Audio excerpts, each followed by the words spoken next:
የኢራን ጦር ቀይ ባህርን ጨምሮ 3 ታላላቅ የንግድ መስመሮችን ሙሉ በሙሉ ልዘጋ ነው ስትል አስጠነቀቀች።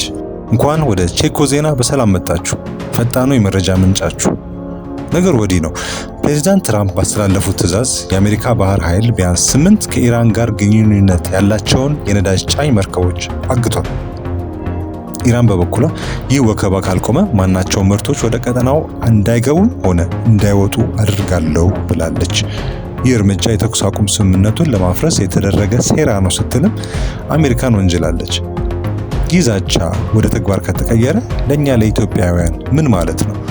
የሆርሙዝ ሰርጥ መስተጓጉል የነዳጅ ዋጋን ሰማይ አድርሶታል። ነገር ግን ቀይ ባህር ጭምር ከተዘጋ የዓለም ኢኮኖሚ ከነዳጅ አልፎ በምግብና በሸቀጥ እጥረት ይመታል። የካርጎ ዋጋ እና የኑሮ ውድነት በእጥፍ ሊጨምር። ግን አንድ ያልተጠበቀ ነገር አለ። ውጥረቱ እዚህ ደረጃ በደረሰበት ሰዓት ፕሬዝዳንት ትራምፕ በቀጣዮቹ 2 ቀናት ውስጥ ከኢራን ጋር ሁለተኛ ዙር ድርድር ሊጀምር እንደሚችል ፍንጭ ሰጥተዋል። ቀጣዮቹ 48 ሰዓታት የዓለምን ኢኮኖሚ ጣፋንታ ይወስናሉ። እናንተስ ምን ታስባላችሁ? ይህ ድርድር ይሳካል ወይስ ቀይ ባህር ይዘጋል? ሐሳባችሁን ኮመንት ላይ ጻፉልኝ። ፈጣን መረጃዎችን ለማግኘት አሁኑኑ ሰብስክራይብ በማድረግ ቤተሰባችን ይሁኑ። ቼኮ አሌክስ ነበርኩ። ቻው።